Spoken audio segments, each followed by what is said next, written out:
my mother was an entrepreneur to it. So watching her and how she did it, it was a natural component. I don't think I'm a good employee. I felt the same way from a very, very young age. I started my first company at 17. So what did your mom do as an entrepreneur? Well, she was originally a nun first. Okay. And, okay. Yep. And thank God she stopped being one for my sake. And she didn't stop being one because of me either, which I think would have been a better story, but no, that's not what it was. And so she left the convent after 8 years and started working with migrant labor in Southern Florida, with the goal of helping them sort of create a better life for themselves and finding some sense of freedom. And, she discovered a lot of things along the way. One was that the slaves can't free themselves. You can't free slave mentality. They have to free themselves. Okay. In that sense, there's a slavery mindset that comes with migrant labor in that time period. And, it was very horrible living conditions. There weren't many options and a lot of drug and alcohol abuse. And it was just really, really, really hard. And as much as she wanted to empower them to get out, if you couldn't crack that code of depression, it didn't really matter. And so there were no budgets. There was nothing to work with. And so, she understood the power of the human brain. She'd been learning about that since the 60s and 70s and realized that there was something that did it much faster than logic. And it was music, song, and dance, sort of the arts.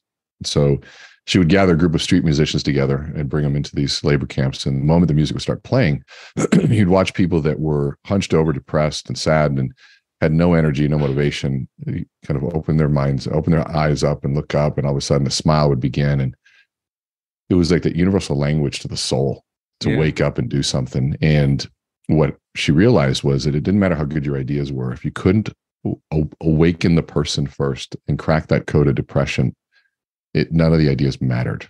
And so the best part is it was free. It was music. That person that was hunched in the corner over there was a musician as well, came in and joined. The person over there in the other corner was a dancer. They were dancing. There was an artist that came out and started painting faces for the kids. And all of a sudden, within 5 minutes, there's a massive amount of energy in that community. And now the ideas could flow. Where did your mom get this? Like, where did this all start with? I mean, this is not where I thought the conversation would go, but it's so interesting.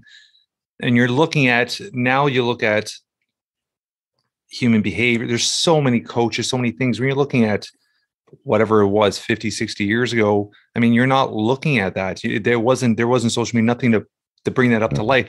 Where did your mom gather all that information? Was her education? Like, where did she learn all that? Well, back in the 70s in South America, there was this thing called liberating education. And it was utilizing what's now today known as accelerated learning. And so new ways to learn things that would accelerate the process and it would liberate people. There's an education, there's a liberation that comes with education. And, there's, learning how to read and write changes your life.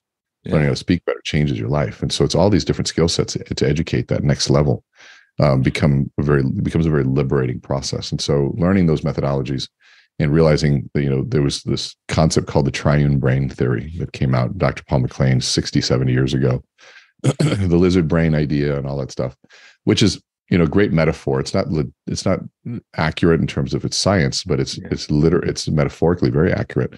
And so taking that idea of this reptilian brain and the mammal brain and the human brain and how those three function together and utilizing that as a way to crack the code of human performance and doing things. And so in the sense of human performance at that place was just getting up and empowering yourself to say this wasn't fair, moving yourself out of an abusive relationship, speaking up and speaking the truth, those types of things. And that's a performance activity.